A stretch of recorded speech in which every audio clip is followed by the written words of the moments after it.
Now, Was there a plan C? Plan C is what the government made as their Plan A. You understand? And I want the country to understand this. Plan C is what the government insisted that it should be. The construction of 900 houses. Construction of 900 houses. Now, which have not even made to 100. So. Listen carefully, Robert. I want to explain. Because this is what I explained on the BBC. I told the president, and I think he had.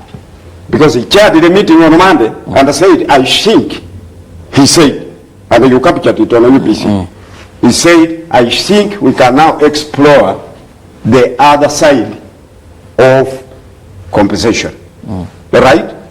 Now, they insisted on this, building 900 houses. Yes. Let me tell you this, and tell you the public, and tell you the country, because this is Good Morning Uganda. My friends at the office of the Prime Minister insisted on Plan C to be Plan A. Plan A, because they wanted land, to buy land. To buy land, you have to make a kickback, not so. You can make a difference here in Jauro there, things like that. We said it is okay. You have bought land for the government. Even if you made a difference, it is okay. No one will take this land from the government. Calculation. Simple calculation, Robert and Phillips. Simple calculation. Okay. You build 100 houses in 1 year. 100 houses in 1 year. Those are complete. UPDF and I think the police. UPDF and the police. Yes, built these houses. Yes. 100 houses. I want you to make a calculation there. In 1 year. Meaning you can build 1,000 houses in 10 years. 1,000 houses in 10 years. Actually, they said they're going to do it in phases because the funds are not available. Now wait. The homesteads in Mount Elgon region, which are at high risk, are 100,000. Homesteads who are exposed to the risk of floods, high risk, or landslides, are in Mount Elgon region, are 100,000. To relocate them using their Plan A, you will take 1,000 years to relocate them because you are building 100 houses a year.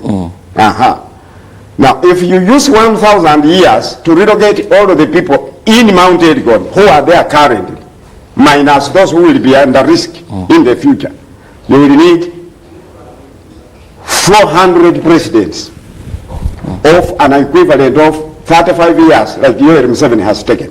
We shall need 400 presidents to relocate all the people from Mount Elgon region to safer places. With the kind of approach that the government has chosen. Plan C will become A. And we are saying, if you insisted on the local plan, Plan A, give me the money, I go away. If I don't go away, whip me to go away. Right? Now, we're looking at, before we just even go ahead, yes, in this proposal, or these a couple of opinions that you had, people came up with, what amount were they looking at, if you have figures or something? I am one of the local leaders, especially in Bududa. Yes. Because this is where I'm born. And I say, for government to relocate one person called Robert, you will need to go and buy land somewhere. Right? You will go and build the land, build a house for Robert, who is waiting to be. Look at the quality of houses. There have been 3-bedroom house, you have a latrine and all this, which are a bit expensive. The first procurement issues there. Now, this same Robert you wanted to transfer, you do not know his culture. You don't know his tradition. Maybe this Robert actually has 3 wives. That was one of the arguments that politicians you brought up. Maybe this Robert you wanted to transfer. Actually, in Bududa he has 3 manyatas. 1 wife in every unit. You are taking him to Monambutie in 1 bedroom.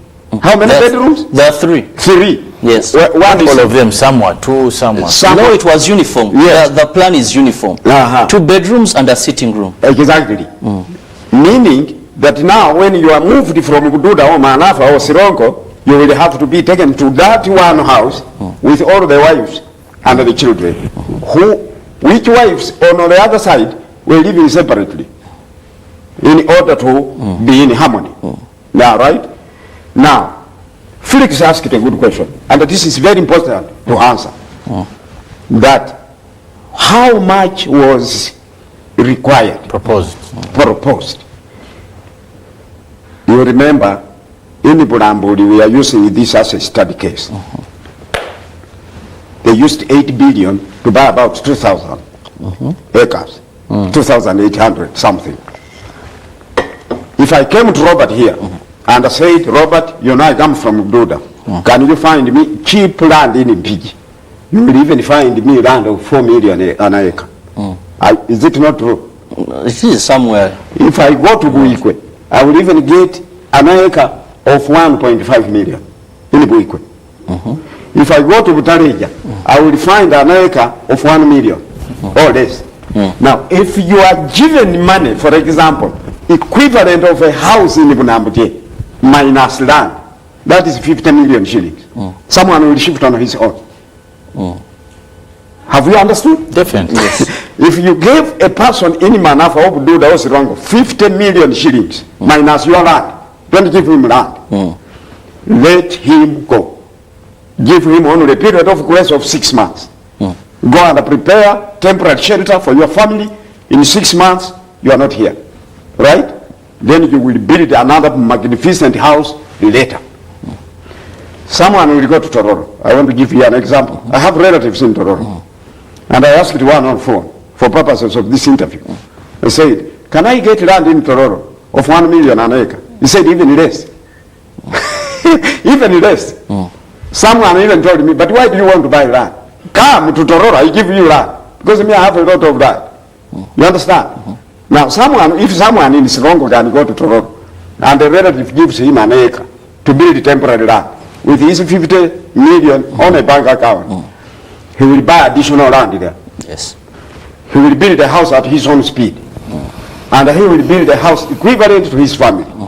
And he will build near the water. And he will build near a school. And he will build near a police station. And he will build near all the other amenities. Now, government is forcing itself to do very expensive work. To transport and transfer Robert, you need to buy land, you need to build a house, you need to build a school, you need to build a hospital, you need to, you understand? To develop an area.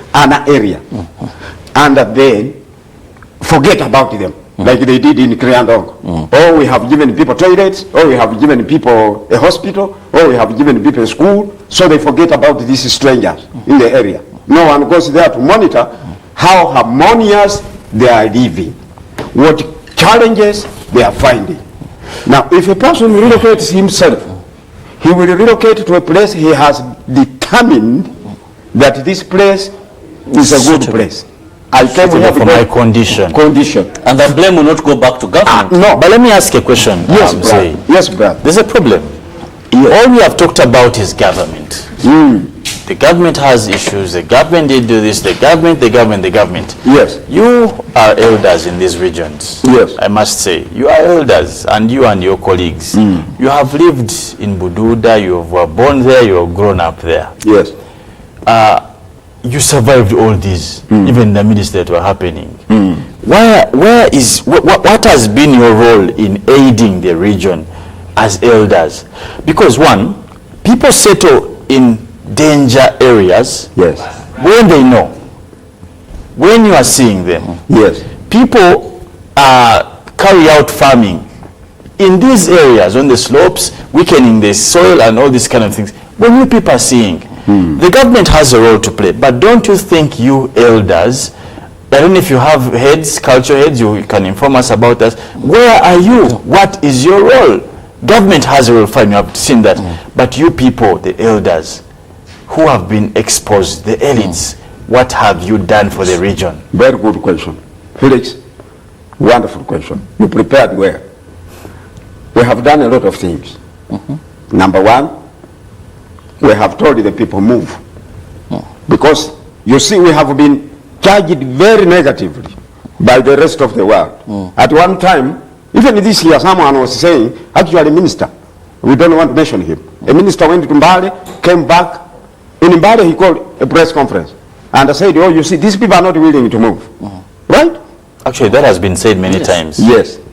And we say politicians are misleading them. Yeah, and we said the politicians are misleading them. I'm not a politician, Robert. I am an administrator. All right?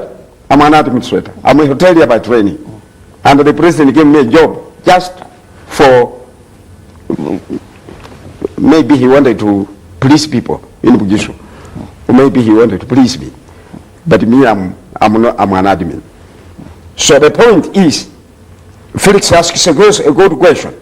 And the people ask it also. But I was starting to answer it by saying the world has charged us very negatively. The world believes that we have not told our people to move out. I am one of them. And by the way, the whole multitude in Bugisisi viewing UPC. Because I told them. I was on another radio and I said, you know, we are going to discuss this further on UPC Good Morning Uganda. Now, judging us negatively is wrong. And I even told the minister, I said, look, it is good you said this from Mbale district. If you had decided that from Uganda district, you would have been blocked from coming down. Have you understood? You would have been, people are mourning. People want to move, and you tell them they have refused to move. Don't dodge your question. I'm answering now. We have told people to move. And I mean now, these phones, if they were on, people would have said, people say we have refused. Where should we go now? You understand? But Felix's question was very clear. Yes. What have you done as people are encroaching in these places that you know are dangerous? What has your message been? Now, Robert and Felix, you are misunderstanding this thing.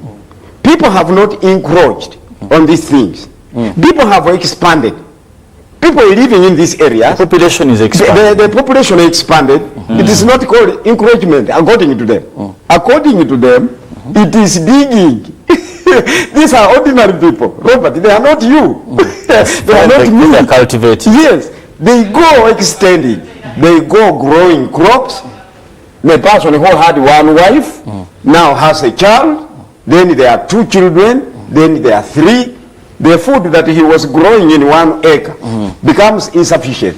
He goes digging, going beyond. Then he goes into the Uganda Wildlife Authority forest. And then they clash with animals. Because the owners are animals. This is the animal habitat. So they quarrel there. And then, but they continue to go there. Because it is competition. Competition for land. Right? Surely. Yeah, competition for land between man and man and man and animal. But okay, for you the leaders, we expect that leaders, elders, their role is to enlighten the people. But how much can they do? We have enlightened the people right now, Robert. If you went to Bugishu, people will tell you, we have been told.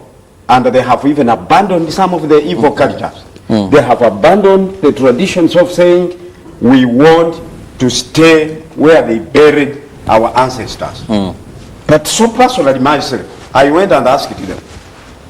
And I'm even asking them here, that how can you keep ancestors' tombs that have been swept away? Just answer me. How can you keep a tomb of your grandfather who was buried here when the waters have come and swept the tombs away? It is good that we can find another safer place. And the people have accepted that. Well, Wamoto, let me just remind our callers, our viewers, that our lines are now open. You can call in and be part of this discussion. Feel free to call in. The number is on your screen. It is 0702 23 24 25. We have Wamoto Nabende, who is the former RDC for Bulambuli, and of course a person who has been in this area for some time. Hello, good morning. Hello, your name and where you're calling from? Yes, good morning. This is Jeffet. Yes, Jeffet. Yes, how are you doing? Jeffet from Chivoga. Yes, from Chivoga. How is Chivoga? Chivoga is very fantastic. And how is the rain treating you? The rain now has become a disaster. It's doing a disservice. Okay. Though we expected a service from it, but we can't fight God as people of Uganda, so we're still calm. Please go ahead with your question. Okay, I would like to thank that gentleman. For sure, he's addressing the right cause, and you're talking about the right issue. But Ugandans, especially leaders, are just fond of romancing a problem. So every project that comes to benefit or better people's living is just an appetizer for someone's business or someone's entity to grow. You can't tell me that the people do not want to move to a safer place. Felix and Robert, put yourselves into those people's shoes. How can they move? Anyway, why should they move when they not have where to move to? You can't say they are encroaching a no-go zone, yet they have to. How can they survive?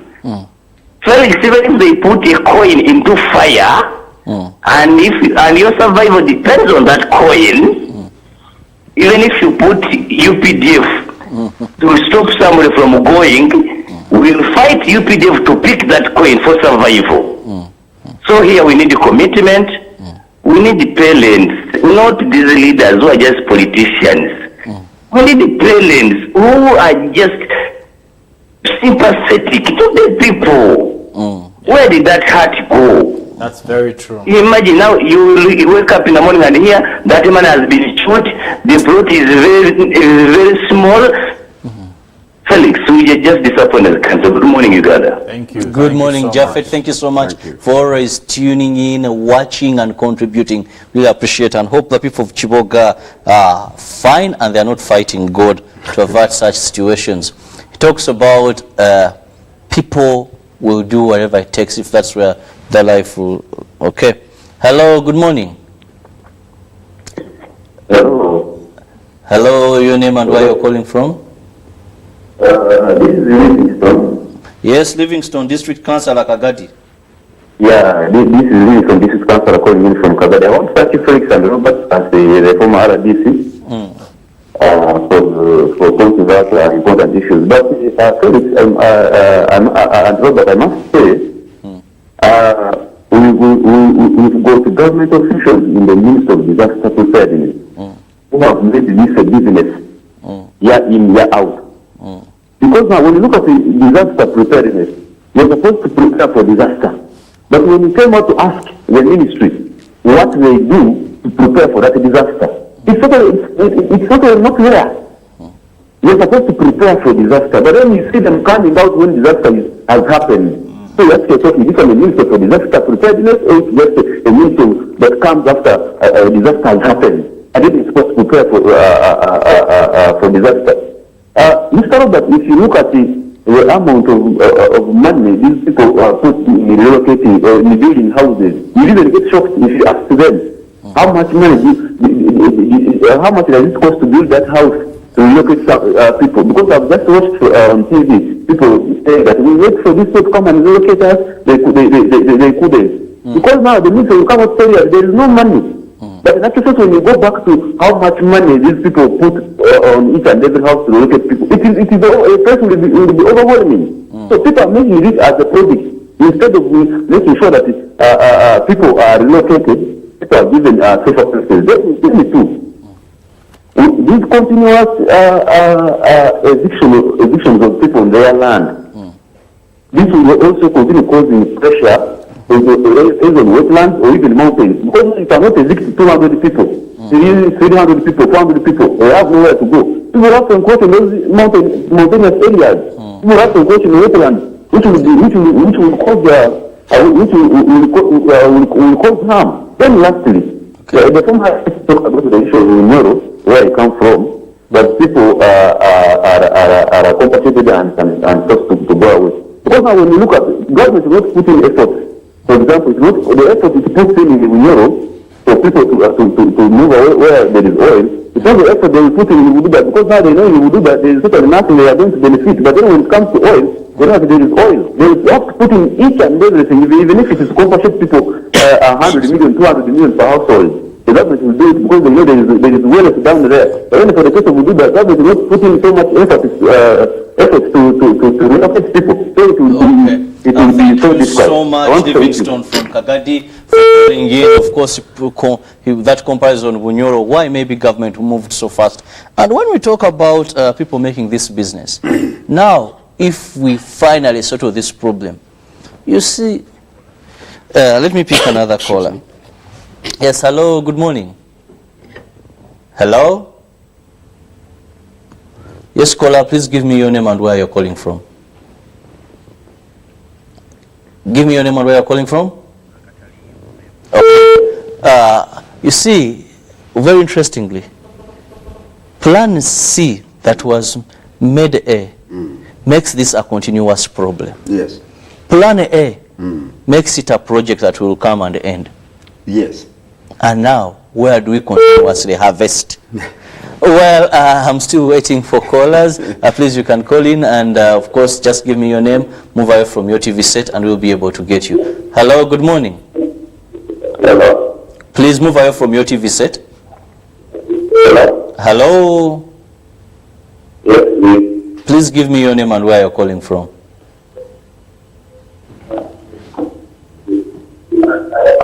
Yes, morning, sir. Morning to you, but turn down the volume of your TV. Yes, I'm Asal Moses. Okay, Moses? I'm calling from Butiaba Town Council in Bulisa district, Okay, calling from Bulisa. Yes, go ahead. and I'm very happy for having good ideas from other districts. The support is the first idea, that is the government first seat is the local, and make the local remain within their region to avoid discrimination and the other issues. Now, these ideas of saying the government should compensate them, like they will, because I'm the one of the members who are coming from Bulisa, that it may not be very easy for government to get loan and compensate from the builders. But let them insist on one issue, that let the government relocate people within that region. That would be okay. I would support it, and I'm very happy. Thank you for this discussion, and I continue along with Uganda and another government. Okay, thank you so much from Bulisa there, and thank you, Bulisa people, for watching Good Morning Uganda and UBC TV in general. He talked about, yes, government should be interested in compensating the people. Hello, good morning. Good morning. Your name and where you're calling from? Oh, sorry, but you can try. You never know. You could go through. Just give us your name, where you're calling from. But most importantly, turn down the volume of your system. I'm fine. How are you? No, please move away from your TV set. Move away from your TV set. I will not be able to get you.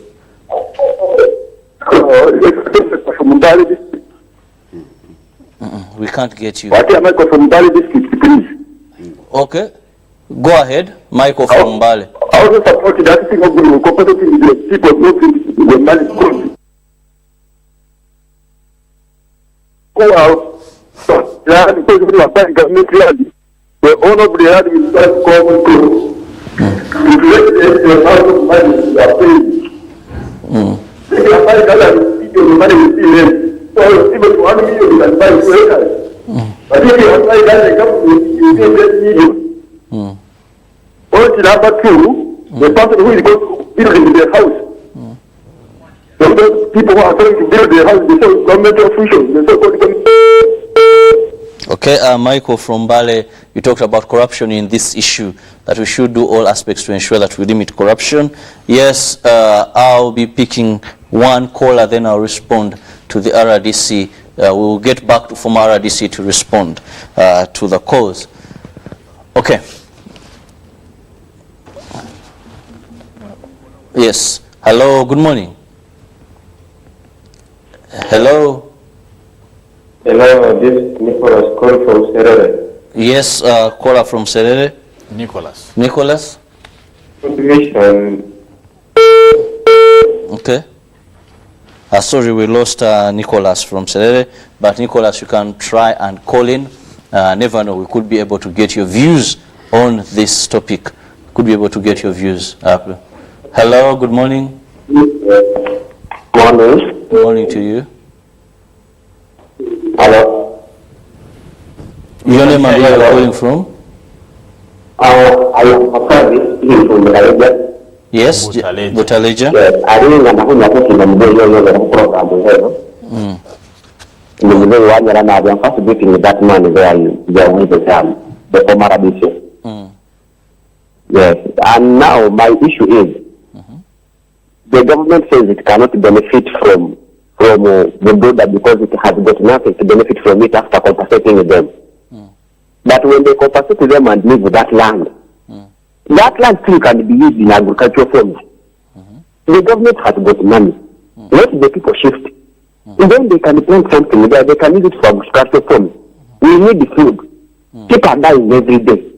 When people shift, we use it, grow food, then serve the country. Not only oil that can benefit us, even food, we need it. So I say let the government compensate them. Leave. That land will still be useful, even for wildlife. So let them isolate the issues that because they are not benefiting. Everything in this country is beneficial. That is my take, please.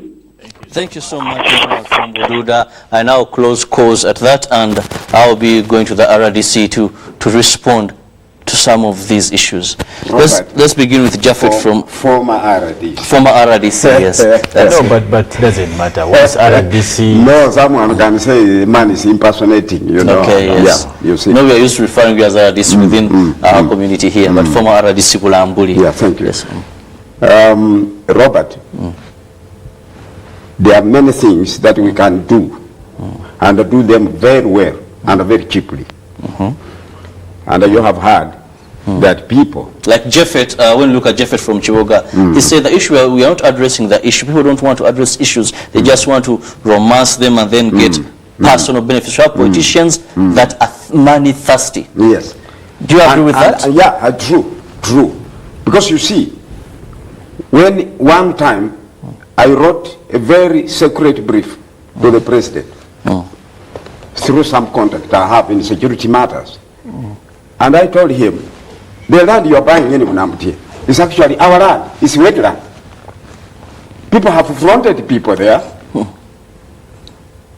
to own the wetland and sell it to the owners, which is Uganda. How can Uganda buy what belongs to it? How can you buy your own wetland? How possible? How you might? So they front people there. People survey the wetland. People get land titles and sell the wetland as their own land. To government. And then you buy at very high price your own land. You understand? Now, and it has not gone far. Because I was here on the UPC. I think I was even with Felix. And I said, look, how can you buy your own what belongs to you? You should actually shift the people there for free. You understand? Why do you sink money off Ugandans to buy land for Ugandans? And you said it's a wetland. And it is a wetland. It is.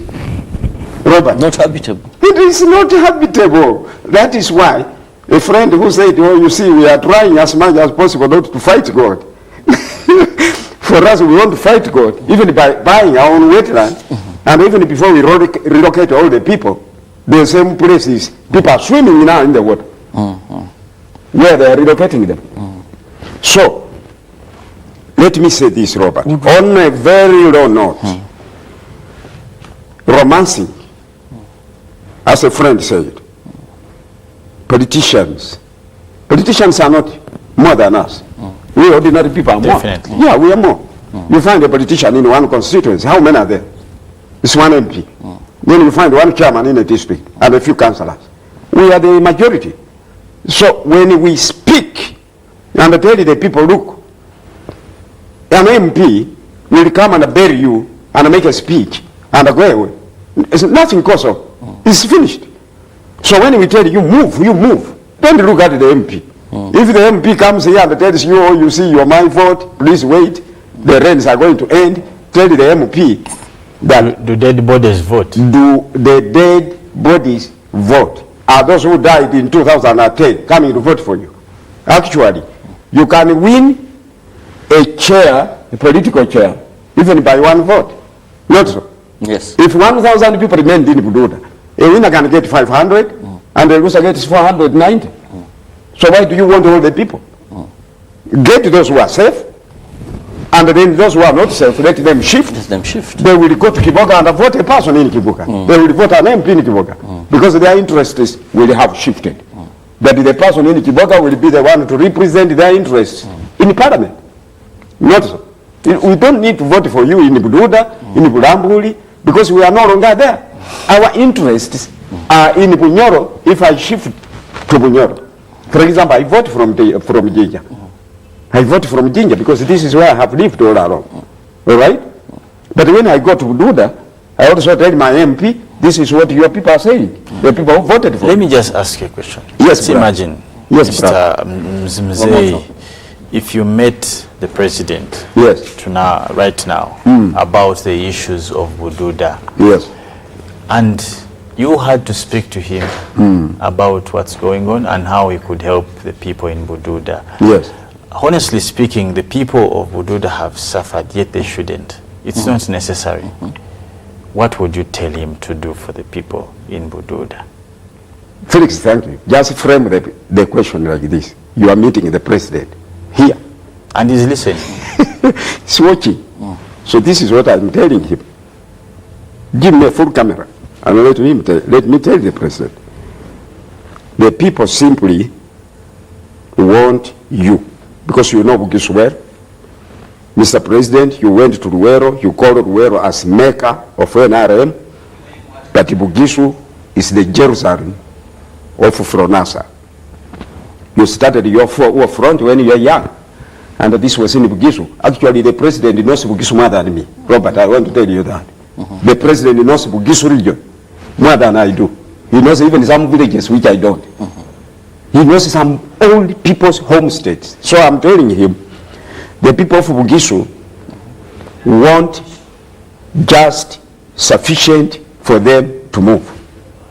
And this sufficiency would be the equivalent of a house in Bunambutie, minus land.